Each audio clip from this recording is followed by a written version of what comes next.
दुनिया की 8 सबसे बड़ी झुग्गी बस्तियां जहां एक रोटी की कीमत इंसान की मौत है। Number 8, Neza Chalco Itza, Mexico. ये है मैक्सिको सिटी का नेजा चाल्को इत्जा स्लम। यहाँ की आबादी करीब 4 मिलियन यानी 40 लाख बताई जाती है। साल 1960 से लगातार बढ़ रही मैक्सिको के इस स्लम की आबादी की तुलना में वहाँ की सरकार घर उपलब्ध कराने में असमर्थ रही है। तमाम चैरिटेबल संस्थाओं की मदद के बावजूद भी वहाँ इस समस्या का हल अब तक नहीं निकल पाया है। Number 7, Kibera, Nairobi. केन्या के शहर नैरोबी से करीब 7 किलोमीटर दूर दक्षिण पश्चिम में मौजूद है किबेरा की झुग्गी बस्ती, जिसकी आबादी तकरीबन 2.5 मिलियन है यानी 25 लाख है। ये बस्ती नैरोबी के पूरे एरिया में से करीब 6% जमीन पर कब्जा किए हुए है। यहाँ मौजूद झुग्गियों में से केवल 20% के पास ही लाइट की सुविधा मौजूद है। बाकी सारी बस्ती रात होने पर अंधेरे में डूब जाती है, जिससे कई अपराधियों को भी यहाँ शरण मिल जाती है। कहा जाता है कि दुनिया भर में बड़े से बड़ा अपराध करने वाला भी क्रिमिनल कानून से बचने के लिए इस स्लम का सहारा लेता है, क्योंकि यहाँ ना ही पुलिस की नजर है और ना ही गवर्नमेंट इस जगह को सीरियसली लेती है। Number 6, Orangi town, Pakistan. पाकिस्तान की औरंगी टाउन झुग्गी बस्ती,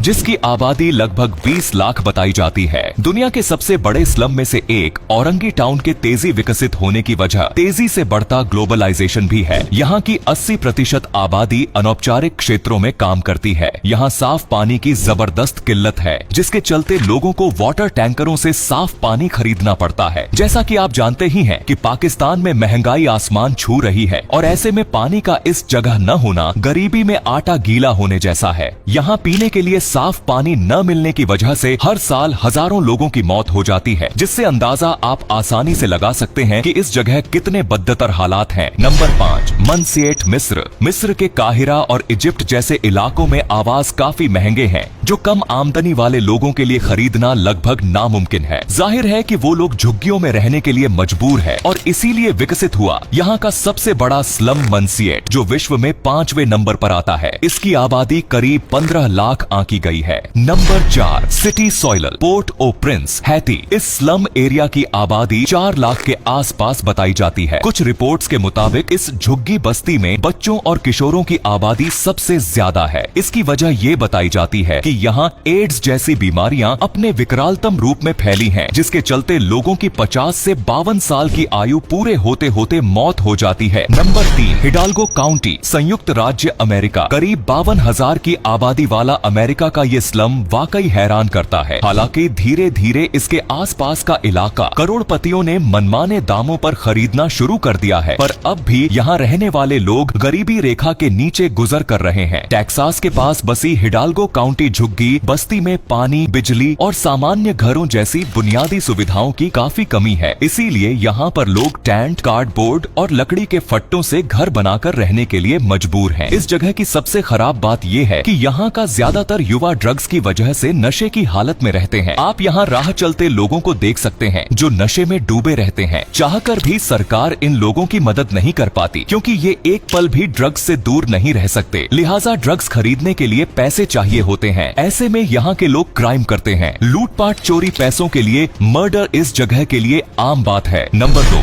Rocinha, Brazil. Rio de Janeiro के पहाड़ी इलाके में ढलान पर बना ये स्लम ब्राजील में ड्रग ट्रैफिकिंग जैसे अपराधों का अड्डा बन चुका है। इसकी आबादी करीब 70,000 है। बाकी स्लम्स की तुलना में ये थोड़ा बेहतर कहा जा सकता है, क्योंकि इन्हें दिन में एक बार पानी, परिवहन और एक मैकडोनल्ड्स जैसी सुविधा का लाभ उठाने का अवसर मिल जाता है। नंबर 1, धारावी, मुंबई। जब बात स्लम्स की हो रही हो तो धारावी का नाम नहीं आएगा। ऐसा तो हो ही नहीं सकता, जो मुंबई का सबसे बड़ा स्लम माना जाता है। यहाँ लगभग 10 लाख लोग अपना जैसे तैसे गुजर बसर करते हैं। हालांकि अब इसका ये स्टेटस खत्म होता बताया जा रहा है, क्योंकि महाराष्ट्र के कई और झुग्गी एरिया आबादी में भी 10 लाख के बराबर या आगे निकलने के दावे सामने आ रहे हैं। 1960 के बाद देश के विभिन्न हिस्सों से माइग्रेट होकर मुंबई आने वाले लोगों से बना ये स्लम अब विशाल रूप ले चुका है। यहाँ रहने वाले लोगों में से 40% के करीब कमजोर आर्थिक स्थिति वाले हैं और 40% कम सैलरी वाले लोग आते हैं। तो ये थे दुनिया के सबसे बड़े स्लम एरिया। वैसे इनमें से आपको सबसे बड़ा स्लम एरिया कौन सा लगा, कमेंट में जरूर बताओ। धन्यवाद।